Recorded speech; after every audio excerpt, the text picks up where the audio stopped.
Hello friends, আশা করি আপনারা ভালো আছেন, সুস্থ আছেন। আজকে আপনাদের সামনে এই ভিডিওর মাধ্যমে ভেটেরিনারি জেন্টামাইসিন ইনজেকশনটি সম্পর্কে বিস্তারিত আলোচনা করব, যে আপনারা এই ইনজেকশনটি কী রোগের ক্ষেত্রে প্রয়োগ করবেন এবং এই ইনজেকশনটি প্রয়োগ করতে গেলে কী অসুবিধা ও সুবিধা হতে পারে, এমনকি এই ইনজেকশনটি প্রয়োগ করার রুট কী এবং এই ইনজেকশনটি প্রয়োগ করতে গেলে কতদিন দুধ খাওয়া যেতে পারে বা কতদিন পর মাংস খাওয়া যেতে পারে, সম্পূর্ণ বিস্তারিত আলোচনা করব আজকের ভিডিওতে। তো অবশ্যই ভিডিওটা দেখে যদি আপনাদের ভালো লাগে বা কিছু শিখতে পারেন, তাহলে অবশ্যই চ্যানেলটিকে সাবস্ক্রাইব করে ভিডিওটাকে লাইক করে দিবেন। তো চলুন আজকের বিষয়বস্তু জানা যাক, যে ভেটেরিনারি জেন্টামাইসিন ইনজেকশনটি কোন কোন রোগের ক্ষেত্রে প্রয়োগ করা যেতে পারে।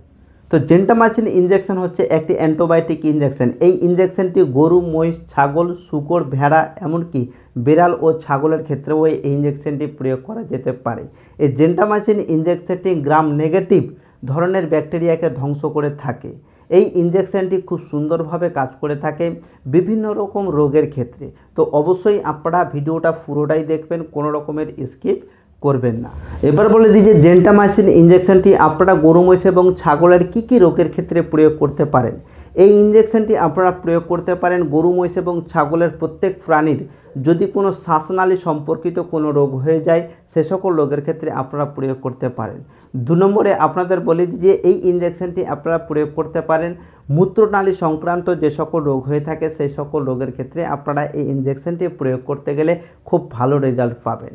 এবং 3 নম্বরে হচ্ছে এই ইনজেকশনটি আপনারা প্রচুর পরিমাণে যে সকল গরু এবং মহিষের অত্যাধিক পরিমাণে ঘা হয়ে গেছে এবং ক্ষত গভীর হয়ে গেছে, সেখানে ইনফেকশন সৃষ্টি হয়েছে, সেই সকল সমস্যার ক্ষেত্রেও আপনারা এই ইনজেকশনটি প্রয়োগ করতে গেলে খুব ভালোভাবে রেজাল্ট পাবেন। এই ইনজেকশনটি আপনারা প্রয়োগ করতে পারেন যদি কোনো গরু এবং মহিষের মেটাইটিস হয়ে যায়, সে সকল রোগের ক্ষেত্রেও কিন্তু আপনারা প্রয়োগ করতে পারেন। যে সকল গরু এবং মহিষ অত্যাধিক পরিমাণে দুধ দেয়, তাদের বাট ফুলে যায় বা তাদের থানটা ফুলে যায় এবং বাটে দিয়ে সেখান থেকে রক্ত বেরোয় এবং সেখানে ইনফেকশনের সৃষ্টি হয়ে যায়, সে সকল সমস্যার ক্ষেত্রেও আপনারা এই ইনজেকশনটি প্রয়োগ করতে গেলে খুব ভালো রেজাল্ট পেতে পারেন।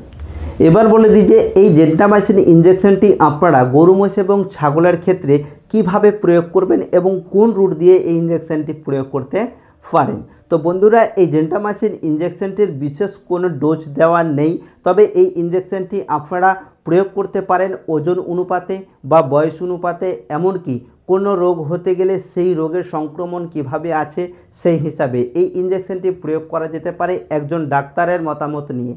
কারণ আপনারা নিজেই এই ইনজেকশনটি প্রয়োগ করতে গেলে হয়তো ডোজ বেশি হতে পারে বা হয়তো ডোজ কম হতে পারে, তো এর পার্শ্ব প্রতিক্রিয়া রয়েছে। অবশ্যই এই ইনজেকশনটি প্রয়োগ করার আগে ডাক্তারবাবুর পরামর্শ নিয়ে এই ইনজেকশনগুলি কোনো গরু, মহিষ এবং ছাগলের ক্ষেত্রে প্রয়োগ করবেন।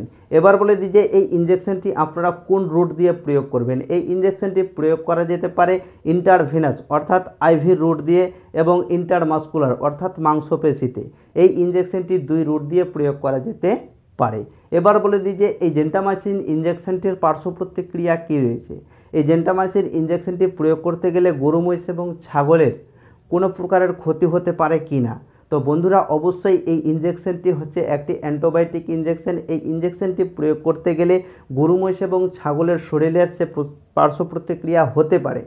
যেমন এই ইনজেকশনটি যদি ওভারডোজ হয়ে যায় বা ডোজ বেশি পড়ে যায় বা কম হয়ে যায়, সেক্ষেত্রে কাজ করবে না। আর ওভারডোজ হয়ে গেলে সে গরু, মহিষ এবং ছাগলের যে কিডনি রয়েছে তাতে ইফেক্ট পড়তে পারে।